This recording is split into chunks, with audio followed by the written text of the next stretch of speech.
राधे राधे। जय श्री कृष्ण। पुरुषोत्तम मास के महात्म का चतुर्थ और पंचम और छठा अध्याय का महात्म सुने। बैकुंठ लोक में भगवान की अनेक प्रकार से स्तुतियां और बारंबार नमस्कार करने के पश्चात अधिमास ने भगवान से करबद्ध होकर निवेदन किया, हे स्वामी, हे दयानिधि, मैं आपकी शरण हूँ। बलिष्ठ लोग मुझे मल मास कहते हैं और मेरा निरादर करते हैं। मुझे स्वामी रहित और मलिन कहकर शुभ कर्मों के निमित्त मेरा त्याज्य किया हुआ है। हे दीन वत्सल भगवान, कंस की कोपाग्नि से जिस प्रकार आपने वसुदेव की पत्नी देवकी को सुरक्षित किया, आप वैसे ही मेरी रक्षा क्यों नहीं करते।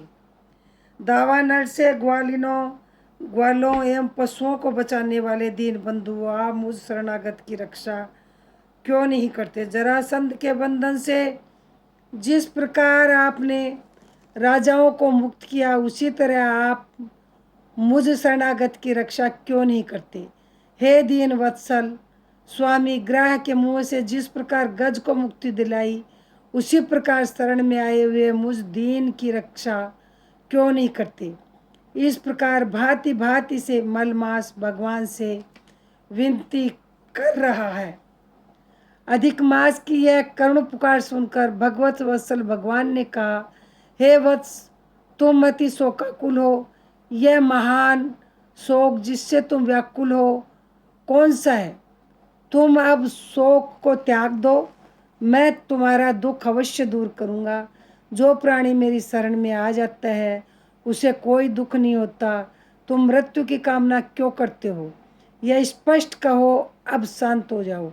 भगवान के ऐसे वचन सुनकर मलमास ने दीर्घ श्वास लेकर कहा, हे भगवान, आप आकाश की भांति संपूर्ण विश्व में व्याप्त हैं। आपसे छिपा हुआ क्या है। आप चर अचर सब में व्याप्त हो। आप सर्व साक्षी और विश्व दृष्टा हैं तथा निरंजन निराकार रूप में सब प्राणी आप में ही निवास करते हैं।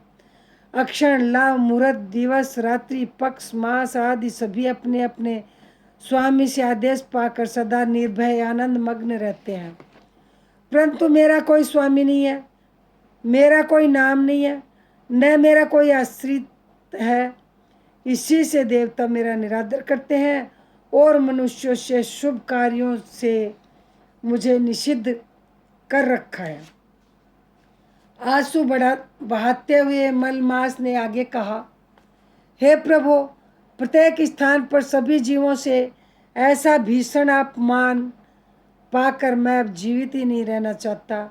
अपमान की आग में नित्य जलने वाला व्यक्ति किस प्रकार सुख से रह सकता है। तय अपना धर्म देकर आप जो चाहें सो कीजिए। आप अपना धर्म देखकर जो चाहे सो कीजिए। आप प्रभु हैं, मैं एक तुच्छ जीव हूँ। बार बार आपसे कहूँ क्या, मैं मृत्यु चाहता हूँ, मैं मरूंगा, ऐसा बारंबार कहते हुए वह मलमास लक्ष्मीपति के समक्ष शांत होकर गिर पड़ा। उसको इस तरह पछाड़ खाता देखकर संपूर्ण सभा विस्मय करने लगी।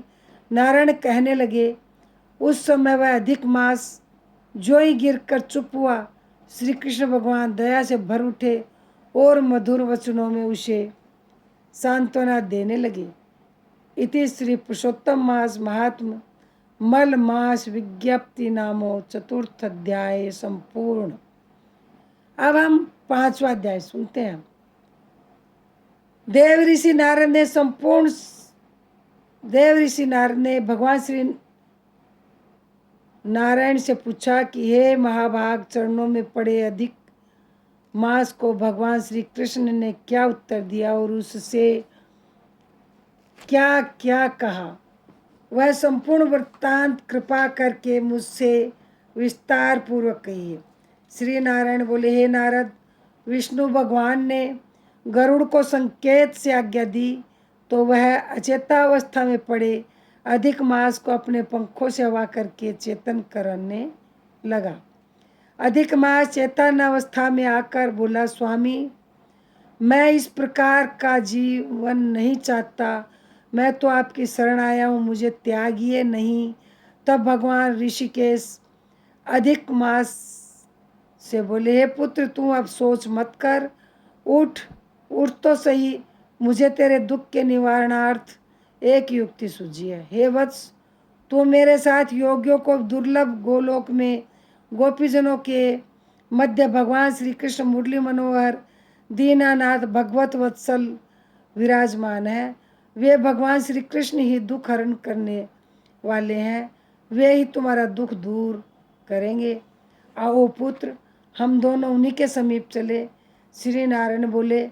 इतना कहकर भगवान विष्णु ने अधिक मास का हाथ पकड़ लिया और गोलोक जा पहुँचे। ब्रह्मलोक की भांति गोलोक अवस्थित है, जो 3 करोड़ योजन मंडलाकार भूमि में तेज स्वरूप रत्नों से युक्त। योगी जन इसे स्वप्न में भी नहीं देख पाते। केवल वैष्णव जन ही वहाँ पहुँच पाते हैं। वह आदि व्याधि जरा मृत्यु और शोक रहित है एवं अगणित मंदिरों से सुशोभित है। गोलोक के दाईं ओर जो शिवलोक है, वहाँ भस्म रमाई सर्पों का एक गोपवित्र धारण करने वाले शिव अपने गणों सहित रहते हैं। महादेव शंकर की जय जयकार करते रहते हैं। गोपेश वेशधारी कोटि चंद्रमा के समान शोभायमान, भक्तों पर दया रखने वाले, इच्छा से रहित निर्विकार परम परिपूर्ण प्रभु रास मंडल के मध्य बैठे रहने वाले रासेश्वर श्री हरि भगवान गोलोक में विराजते हैं। वहाँ विराजमान भगवान श्री कृष्ण मंगल रूप, मंगलमय, पूजनीय, सर्व मंगलों के मंगल, परमानंद, राज, सत्य, अव्यय, सर्व सिद्धियों के स्वामी, सर्व सिद्धि रूप और सिद्धिदाता, प्रकृति से परे, ईशान, निर्गुण, नित्य विग्रह, नित्य रूप आदि पुरुष, अव्यय, इंद्र रूप, परुष, सत्युत्य, नित्य स्वतंत्र एवं परमात्मा रूप है। ऐसे शांत स्वरूप का तो शांति परायण वैष्णव जन ही ध्यान धरते हैं। इति श्री पुरुषोत्तम मास महात्म में वैष्णव गोलोक गमन ने पंचमो अध्याय संपूर्ण। अब हम छठा अध्याय सुनते हैं।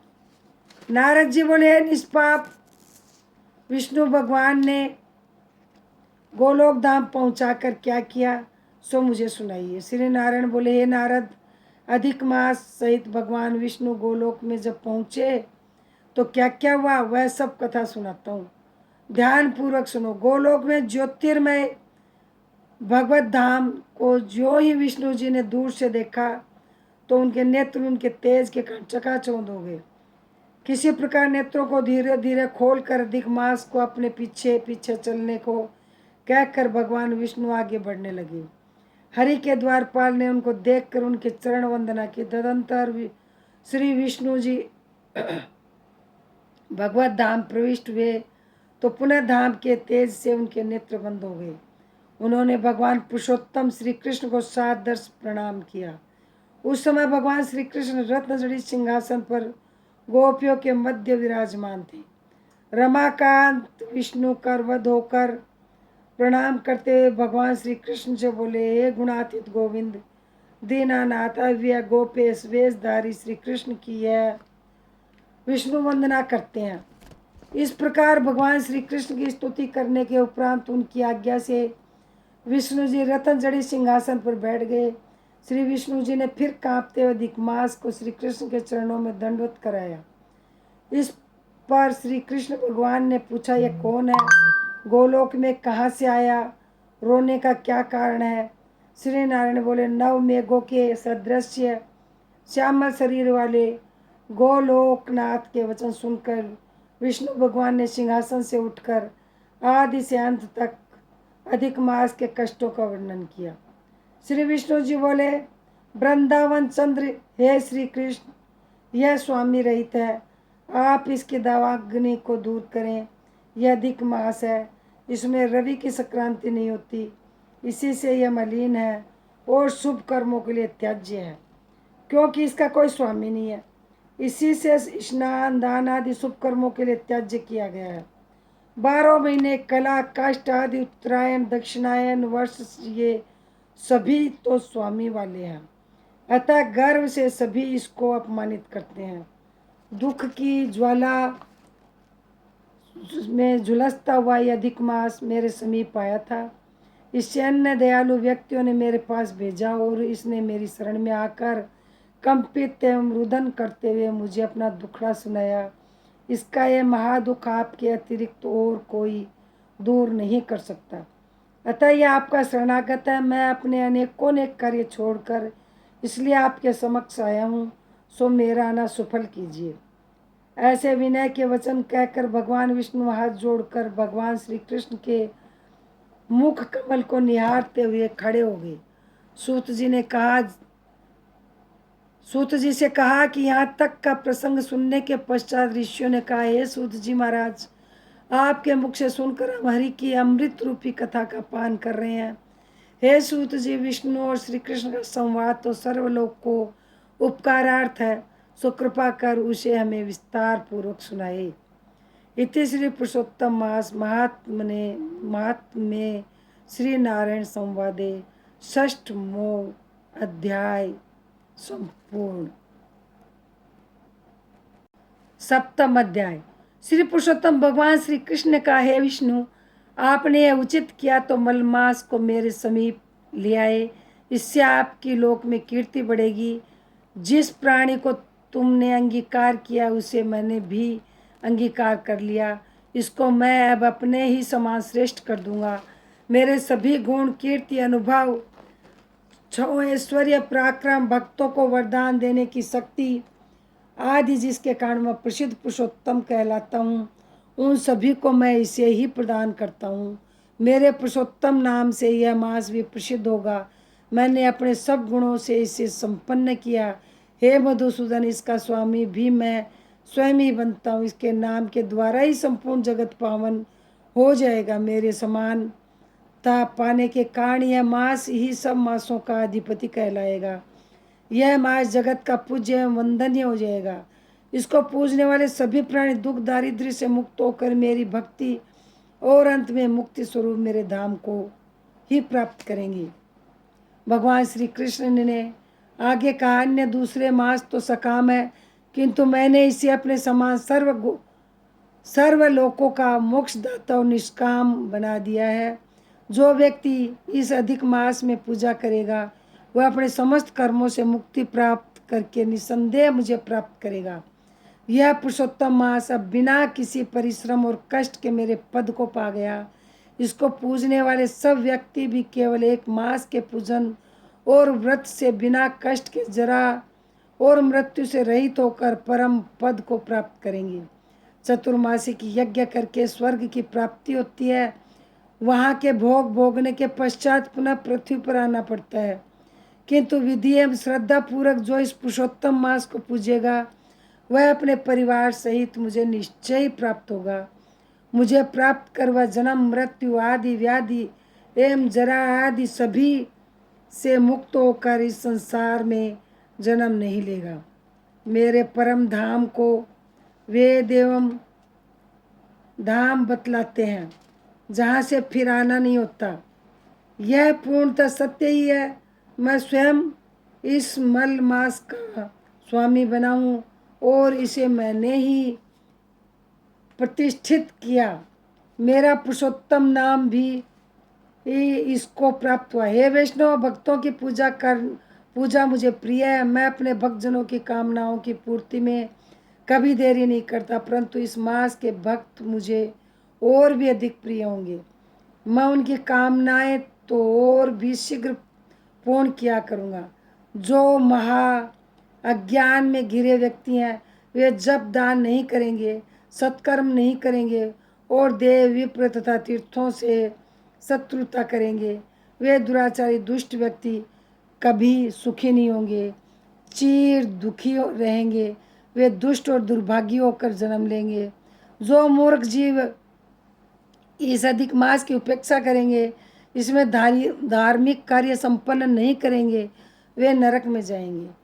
तो तृतीय वर्ष के पश्चात आने वाले अधिक मास में इस धार्मिक आचरणों को नहीं करेंगे, वे कुंभी पाप नरक को प्राप्त होंगे।